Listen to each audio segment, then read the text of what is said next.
Hello, my YouTube friends and my brothers and sisters in the craft. Coming to you today with another video, and this one's inspired by viletteify, and she was talking on her video recently about the year and a day in the Wicca, and the importance of it, the significance of it, and it is significant, absolutely. Now, I can't speak for solitary practices, although there apparently is a body of thought, a body of teaching where they're concerned, and they also follow some sort of a year and a day teaching as far as that goes. But when we're talking about being in a group, in a working group, in a coven, the year and a day is a bit different. And again, I don't know about solitary practices, so I don't know what the ultimate outcome would be for the solitary at the end of that year and a day, what they're going to do. But as far as coven practice and training, the year and a day is really for the postulant, as we call them, to make a decision at the end of that time. And during that time, they're studying themselves, learning about themselves, learning about their spirituality, where they want to go with it. And at the end of that time, at the end of the year and a day, they're presented with a choice. Do you want to continue with us, and become an initiated priest or priestess? Or do you want to take what you've learned and walk away and pursue other things in your life? The choice is always up to the student, up to the postulant, what they want to do at the end of that year and a day. But again, it is so very, very important for that to be observed. Now, it is our belief with the group that I work with that everyone's different. Everyone's different. So the year and a day is a guideline. It is simply a guideline. But we realize that some students are going to move quicker than others. Some are going to make up their minds quicker than others. So while we use it as a generalized guide, some students do not necessarily have to complete that year and a day of training. Some are natural. They pick up right away. And we can say to them, we would wait, say, at least 6 months, between 3 and 6 months at least. We're not just going to take somebody on a whim. Hey, you look like a good one. You seem natural. Let's go. No. We're still going to wait a minimum amount of time to see how they're going to progress in the ways. And there are criteria. There are things that we would use to determine whether or not they are going to actually enter the priesthood. One of the things that we have our students and postulants do during the year and a day, while they're learning about themselves, we will invite them to observe some of the Sabbats, some of the, not the full moons though. The full moons are, well, they're a bit more important, a bit more involved. So we don't allow the students to observe the full moons. But on the Sabbats, some of them, not all of them, it really depends on which ones. And again, as far as the student goes, what their level of thought is, really, where their minds are at. Will they be able to be prepared to see these things? Some get very excited in the beginning. They want to do it all and take it all in. But then after they pursue it for a little while, the novelty of it kind of wears off. That's where we can determine. That's why the year and a day is so crucial, because of the initial rush of excitement and the stuff that they're getting involved with. It could peter out. We've seen it happen. That year and a day is really it's important to have it in place, to have it as like I said, a guide.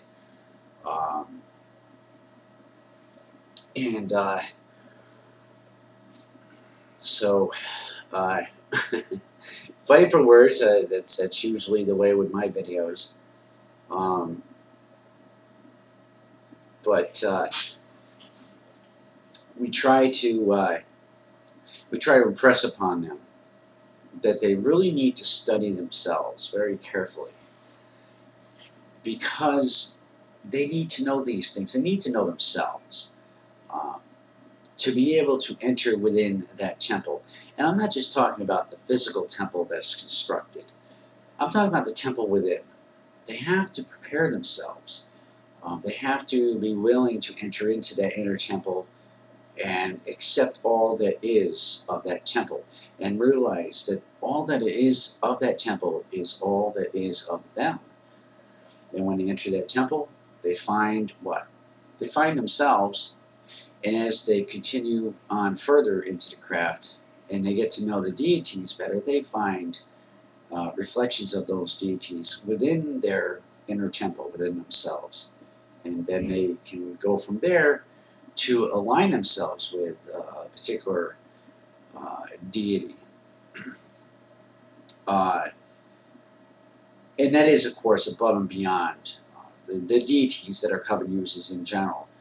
We've had students who, while they will worship and call upon the deities that we use as a Coven, as individual people, they may find an alignment with other aspects, other faces of the Lord and Lady, and that's fine too. That's encouraged. So, but that's really what the year and a day is about, is self-discovery. It's really about self-discovery, and we really don't even try and push too much of the witchcraft stuff during that year and a day either. If they ask questions about it and they want to learn about it, we don't stop them at all.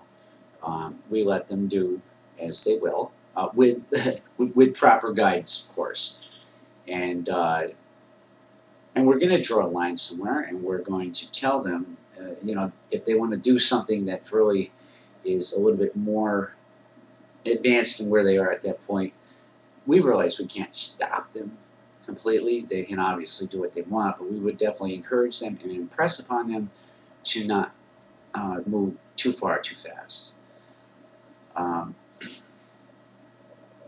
we always strive for harmony within the group, and that's even with our students, having harmony with each other, have them communicate with each other, study with each other, grow with each other.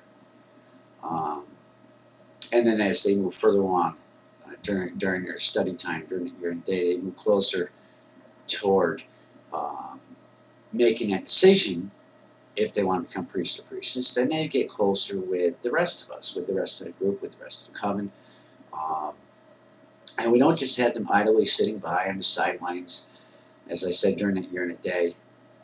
We'll invite them to some of the meetings. We can't show them everything, obviously, because quite frankly, we don't know if they're going to stay or not. So they learn all the stuff that is generally known, but more specific Coven practices we hold off, for obvious reasons. So it's really important. It is. And as I said earlier, I don't know how the solitary ways are. To be perfectly honest, I've never read any of the published authors that have written works regarding solitary practices. Perhaps I should, at least give me a roundabout knowledge, and then I might further understand how they work. But at this point, and I don't mean to sound cold or obtuse about it, but I can't concern myself with solitary practices because of how I teach. I teach people ceremonial work, how to work and function within a Coven, how to enter into that sacred temple where there's perfect love and perfect trust with the members. And that as an aside, that's something that is always, always, always strive to maintain. Um, so we don't go for any of the any of those backbiting things, superiority things. No, we strive for perfect love and perfect trust. And you know, it could be seen. We could be seen as being rather strict in our criteria when we accept students. But at the same time, the worship of the Lord and Lady is serious business. Being in service to the Lord and Lady is serious business. And the witchery and the psychic and intuitive faculties that are granted by the goddess aside, those things aside, the main thing is the Lord and Lady. It's all about service and worship to them, and the continuance of their teachings and their word, and making sure that they are brought to new generations of the Wicca. And of course, as the students are taught these things, that's where the magic and witchcraft and the psychic stuff comes in. You know, it's a wonderful added benefit. You know, it's integrated into our practices. But again, we have to bring the students to that year and a day. It's like that old adage about bringing a horse to water. During that time, during that year and a day, we're taking the student on that journey to the watering hole, as it were. We're leading them to the watering hole. And at the end of that time, if it takes all that time, they come upon that watering hole, and now it's their decision. Do they want to drink the water, or do they want to walk away and find another watering hole? It's all up to them. And despite a lot of misconception in the world, we don't coerce anyone. You know, so I want that to be said for anybody who is watching this who is not a pagan, and who might be under the misconception that we you know, coerce people in some way. You know, we don't do that. We don't do that at all. Free will is a big thing with us. And we just look at it simply this way. If a person comes to the group, and they don't come of their own free will, and they're forced to stay against their will, that's some rather negative energy to have around the circle. No, we don't want somebody who doesn't want to be there, because that's just not going to be conducive to a good working, not going to be conducive to raising good, healthy, positive energy. So, so we don't do anything to coerce our students, hold them in place. Not at all. Not at all. They are allowed to leave. They could even leave before the end of that year and a day. They can come to us and start studying and be with us for like a month, and then decide, I don't want to learn this. Okay, well, merry part, well met. You know, good luck to you in your other spiritual pursuits. And that's that.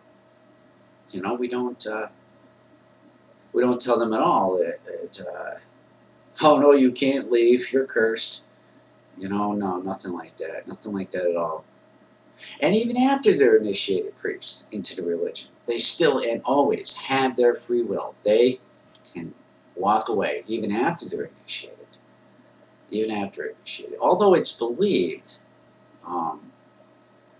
and I myself have done it once or twice, where because of one reason or another, you know, I've walked away or tried to walk away. You know, put my stuff up, you know, and just not do it. I can't stay away from it. I can't not do it. I've been doing it for too long.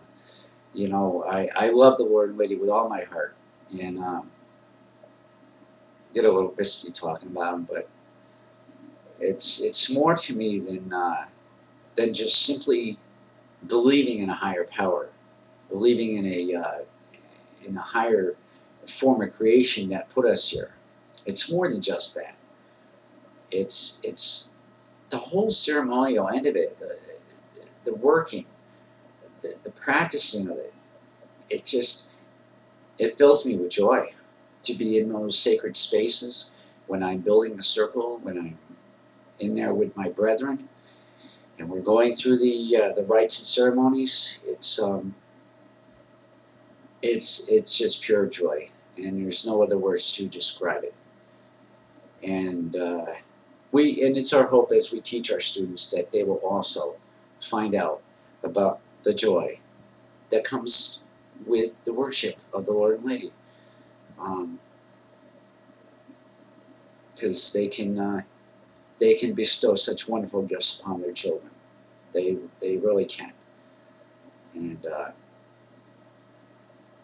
so again, I'm gonna wind things down here. As a final thought, and again, the year and a day is very important.